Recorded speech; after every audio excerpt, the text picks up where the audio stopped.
For decades, the software industry operated on a simple, effective model: move fast, ship the beta version to users, and patch the bugs later. For high-risk artificial intelligence in the European Union, that development cycle is now illegal.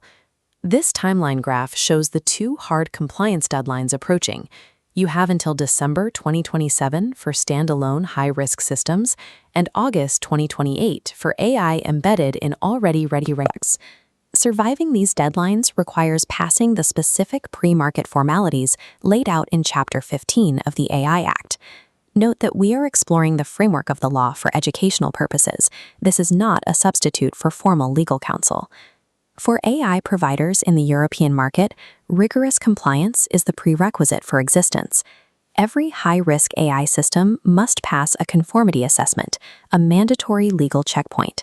The Act provides two distinct procedural routes to complete it. As this diagram shows, Path A is an internal control procedure, allowing the provider to conduct a self-assessment.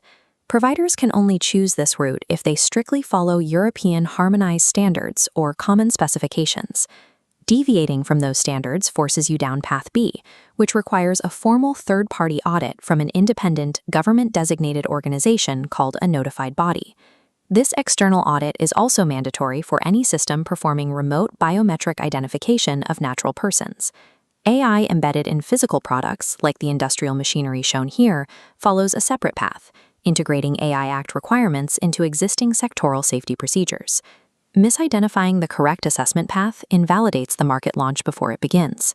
Once the assessment is complete, providers must move immediately into the administrative phase of compliance. Under Article 47, providers must draw up a legally binding EU Declaration of Conformity. This is a machine-readable document but stays on file for 10 years after the product enters the market. Every high-risk system must also carry a CE marking. For digital products, this is an accessible electronic mark serving as the provider's signature of compliance. The final hurdle before launch is registering the system and the provider in the official EU database. This registry makes high-risk AI operations transparent, allowing the public to see exactly which systems are active in the market. For sensitive fields like law enforcement, migration, or asylum, these registrations are kept in a secure, non-public section of the database, accessible only to regulators. Internal safety measures are invisible to the law. A provider hasn't proven compliance until the paperwork is signed, the mark is affixed, and the public record is live. The documentation required by Chapter 15 transforms administrative hurdles into a provider's primary legal shield. Launching an undocumented system creates liability. A fully compliant system, backed by a meticulous paper trail, provides the legal resilience necessary to survive a regulatory audit.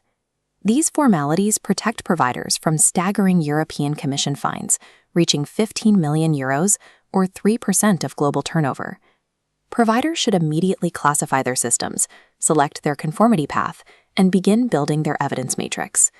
With the 2027 and 2028 deadlines approaching, the window to secure a legal place in the EU market is closing.